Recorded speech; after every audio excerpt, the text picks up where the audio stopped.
কি অবস্থা সবার? সবাই আসলে জানেন যে এখন বাংলাদেশে কি ঘটতেছে, গত এক সপ্তাহ ধরে কি ঘটছে কাউকে বলার দরকার নেই।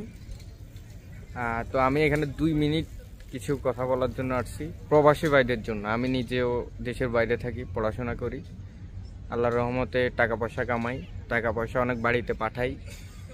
তো গত এক সপ্তাহে আমাদের জালিম সরকার শেখ হাসিনা কি করছে আমাদের ভাই বোনদের সাথে, পুরো দেশের মানুষের সাথে আমরা জানি। কত কত মায়ের বুক খালি হয়েছে। আমরা তো এখানে বসে কিছু করতে পারি না, পোস্ট দিছি, এমনি প্রোটেস্ট করছি এখানে, কিন্তু এর বেশি কিছু করতে পারি নাই, তাও অনেক ভয়ে ভয়ে। আপনারা এখন জানেন যে এই যে প্রোটেস্ট, যে আন্দোলন শেষ হওয়ার পর থেকে এখন ওরা নতুন কাহিনী শুরু করছে, ঘরে ঘরে যায়, র্যাব, আর্মি, মিলিটারি, ওদেরকে নিয়ে আর কি বলবো, ওরা তো দালাল। তো আমি প্রবাসী ভাইদের জন্য একটা কথা বলবো, যারা দেশের বাইরে আছেন, আমরা তো যুদ্ধ করতে পারি নাই, যেহেতু যুদ্ধ ওইভাবে করতে পারি নাই, ফিজিক্যালি করতে পারি নাই, কিন্তু আমরা রেমিটেন্স দিয়ে আমরা যুদ্ধ করতে পারি। আমি এখন 2টা ভিডিও ছাড়বো, এই 2টা ভিডিও দেখেন। তারা এই হুন্ডিতে টাকা না পাঠিয়ে যারা পাঠাবে তাদেরও লাভ, অন্তত কিছু টাকা তো জমা আছে। তারা এই হুন্ডিতে টাকা না পাঠিয়ে জমা থাকবে, কিছু টাকা তো নিজের জন্য থাকবে। সেই জিনিসটার দিকে সবাইকে দৃষ্টি দেওয়ার জন্য আমি অনুরোধ করি।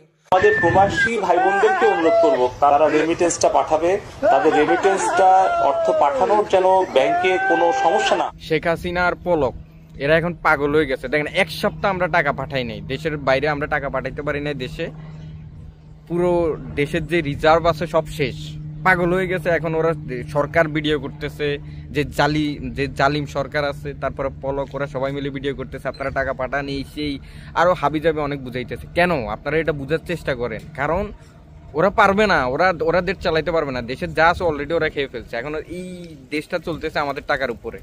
আমরা যেহেতু ফিজিক্যালি যুদ্ধে অংশগ্রহণ করতে পারি না, এটাই আমার জন্য যুদ্ধ।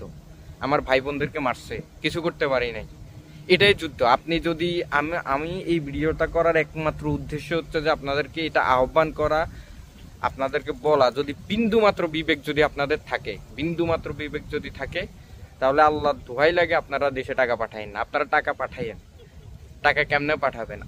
আপনারা অনেকেই আমাকে এখন ভিডিওতে যদি কেউ দেখে বলবেন যে ভাই আমার পরিবারের টাকা দিয়ে তো আমার টাকা দিয়ে তো আমার পরিবার চলে।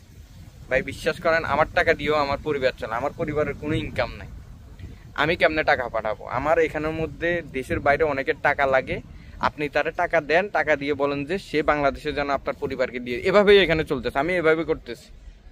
তার উপর আপনি যখন বাংলাদেশ ব্যাংকের মধ্যে টাকা পাঠাবেন, বাংলাদেশ ব্যাংকের মাধ্যমে টাকা পাঠাবেন, ওইটা ট্যাপ বলেন, অন্যান্য যে অ্যাপগুলো আছে এগুলোর মধ্যে পাঠাবেন। আপনি সর্বোচ্চ, যদি আমি এখন কানাডাতে আছি, কানাডার টাকায় আপনি 86 থেকে 87 টাকার মতো আপনি পাবেন, উইথ 2.5% যেই রেমিটেন্স আছে, যেই লাভ আছে, লাভ সহ। কিন্তু আপনি এখানের মধ্যে অনেক স্টুডেন্ট, আমার পরিচিত 3-4 জন আছে, আমাকে বলতেছে ভাই আমাকে টাকা দেন, আমি আপনাকে বাংলাদেশে দিয়ে দিব, আমি আপনাকে 90 টাকা রেট করে দিব। তো যারা টরন্টোতে আছেন, যারা পুরো কানাডাতে যারা আছেন, ইউএসএতে যারা আছেন, ভালো ভালো দেশগুলোতে যারা আছেন, যারা এগুলা জানেন, যারা শিক্ষিত, খুব শিক্ষিত, যারা দুবাইতে আছেন, ওরা খুব করতেছে, আমি ভিডিও দেখতেছি, ওরা দিতেছে না, পাঠাইতেছে না। তাহলে আমি আর আপনি তো আরো ভালো অবস্থানে আছে। আমরা তো এগুলো একরকম যুদ্ধ করা উচিত।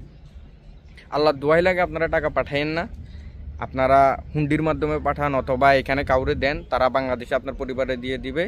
যদি বিন্দুমাত্র বিবেক থাকে, বিন্দুমাত্র মনুষ্যত্ববোধ আপনার ভিতরে থাকে, আপনি টাকা পাঠাইয়েন না। যদি আপনি টাকা পাঠান, এত কিছুর পরেও পাঠান, আপনি মনে করবেন যে আপনি শহীদদের সাথে আপনি বেইমানি করতেছেন। এটা আপনি এখন বুঝবেন না, কিন্তু ইনশাল্লাহ আল্লাহ একদিন আপনারও বিচার করবে। আপনি যদি পাঠান, আপনি হয়তো লুকোচুরি করে পাঠাইতেছেন, আপনার যায় আসে না, যে আমি একজন পাঠাইলে কি হবে, কিছু হবে না, অনেক কিছু হবে, অনেক।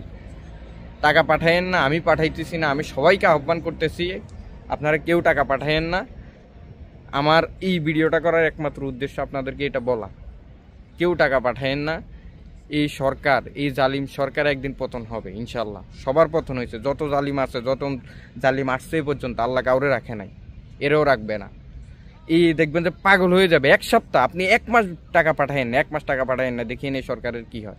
আপনার এই টাকা পাঠান, আপনার এই টাকা দিয়ে সে পুলিশকে চালায়, মিলিটারি চালায়, আর্মি চালায়, আর বাকি অর্ধেক টাকা তো দেশ থেকে আবার বিদেশে পাচার হয়। কে পাচার করে? আপনারা ভালো করে জানেন।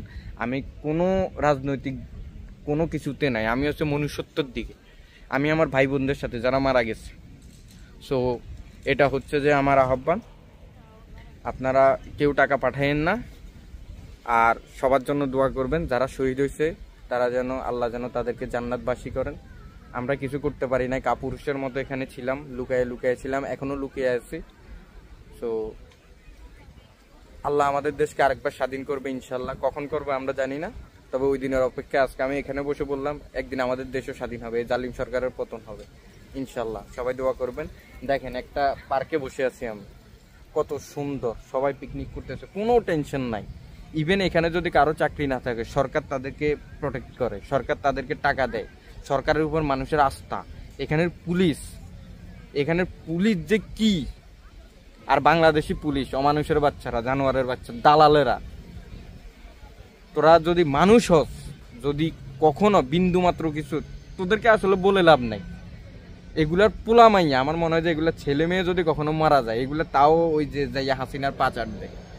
যাই হোক, এটাই ছিল আমার মানে ভিডিওর উদ্দেশ্য। কেউ যে, আমি জানি না আমার ভিডিও কেউ দেখবে কিনা, কেউ দেখে না আমার ভিডিও, হয়তো দেখবে না, বাট আমি আমার দিক থেকে বললাম যে আমি এই রেমিটেন্স বন্ধ করব, আমি পাঠাবো না, আমার দিক থেকে আমি পাঠাবো না, আপনারাও পাঠায়েন না।